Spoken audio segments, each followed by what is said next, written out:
오늘은 비세균성 만성 전립 선염을 완쾌했던 방법 두 가지를 여러분들께 꼭 전해드리고 싶어서 이렇게 영상을 올리게 되었습니다. 저 그리고 제 아버지, 지인분들도 이 방법으로 전립 선염을 완쾌하시거나 개선하셨습니다. 비세균성 만성 전립 선염뿐만 아니라 전립 선염과 관련된 모든 질환을 앓고 계신 분들께서는 오늘 제가 말씀드리는 두 가지를 지키신다면 전립 선염을 완쾌 또는 호전하실 수 있으실 거라 확신합니다.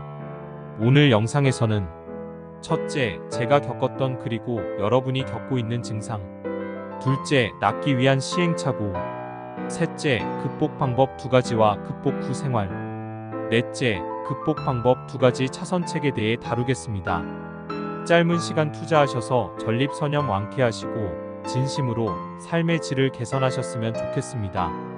먼저 저는 비세균성 만성 전립 선염으로 1년 넘게 고생했습니다. 치료를 위해서 정말 여러 가지 방법을 많이 시도했습니다. 결국 지금은 완쾌하고 너무도 행복하게 살고 있습니다. 전립 선염으로 인해서 제 삶은 너무 힘들었습니다. 물론 병원에 가서 진단을 받아보니 생명에 지장이 가는 큰 문제는 아니었지만 이러다 큰일 나는 거 아닌가, 뭔 일 생기는 거 아닌가라는 생각 때문에 온 신경이 아랫도리로 몰려서 생활이 제대로 되지 않았습니다. 이 영상을 보고 계신 여러분들도 지금 전립 선염 때문에 많이 괴롭고 힘드실 겁니다. 오랫동안 앉아서 일하시는 분들, 오랫동안 운전하시는 분들, 오랜 시간 동안 공부하시는 분들이 주로 이 증상으로 고생을 많이들 한다고 하십니다. 일단 저는 오랜 시간 동안 의자에 앉아 있어야만 하는 일을 하고 있었습니다. 제가 겪었던 주요 증상은 통증입니다. 가만히 앉아서 무언가에 집중하려고 하면 미세한 통증을 느꼈습니다. 회음부, 고환, 허벅지 뒷부분 등 회음부 근처가 찌릿찌릿 우리우리했습니다. 제대로 표현이 어렵네요. 온 신경이 그곳으로 집중되어서 이거 뭐지? 잘라내야 되나? 오만 가지 생각들이 다 들었습니다. 먼저 병원에 갔습니다. 초음파 검사, 피검사, 소변 검사를 받았습니다. 진단명은 급성 비세균성 만성 전립 선염이었습니다. 의사 선생님께서 약 먹고 스트레스 안 받고 오래 앉아 있지 않으면 나을 수 있다고 하셨습니다. 일단 의자에 오래 앉아 있지 않는 것은 저에게 불가능했고 여러분들도 마찬가지일 것입니다. 현대인들은 운전도 해야 하고 일도 해야 되고 의자에서 해야 하는 일이 많습니다.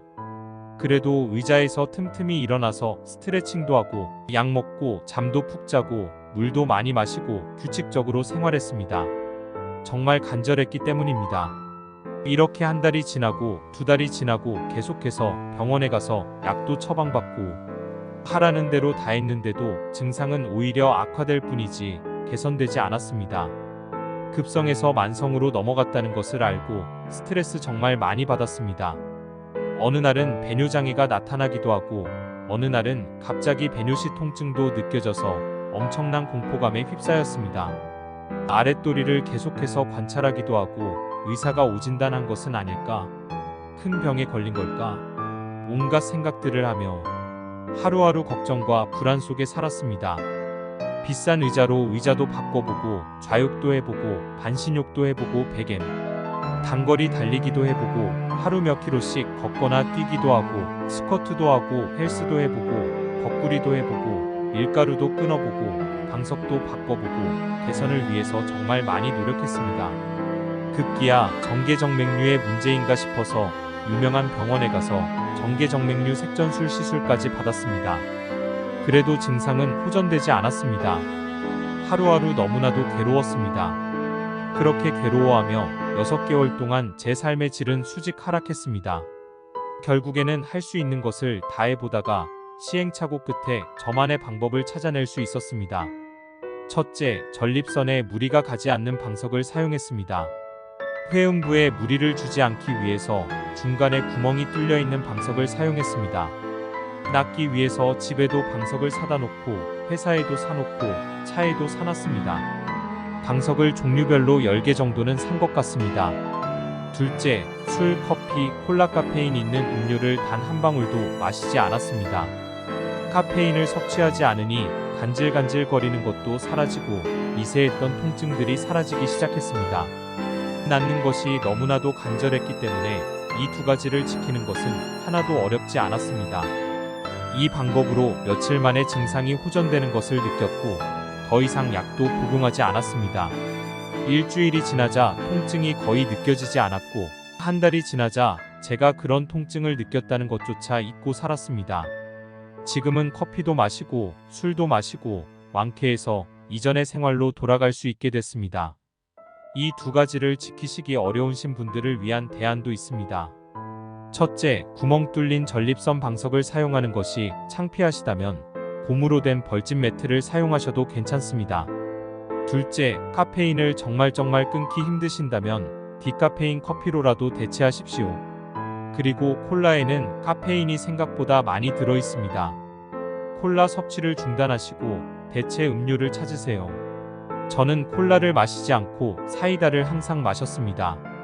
여러분, 전립선염 나으려고 여러가지 방법 시도해보지 마시고 먼저 두 가지부터 실천해보세요. 첫째, 구멍 뚫린 방석을 사용해보세요. 그리고 둘째, 카페인을 섭취를 중단해보세요. 저는 이 두 가지 방법으로 완쾌했고 여러분도 완쾌하시거나 증상이 호전될 것입니다. 그리고 방석에 대해서 궁금해하시는 분들이 많으실 것 같아서 아래 고정 댓글에 링크도 걸어놨습니다. 참고하셔서 본인에게 맞으시는 제품 구매하시기 바랍니다. 회음부에 자극이 가지 않는다면 어떤 방석이라도 상관없습니다. 여러분, 첫째, 구멍 뚫린 방석 꼭 사용하시고 둘째, 카페인 섭취 금지를 통해서 꼭 행복한 삶 되찾으시길 바랍니다.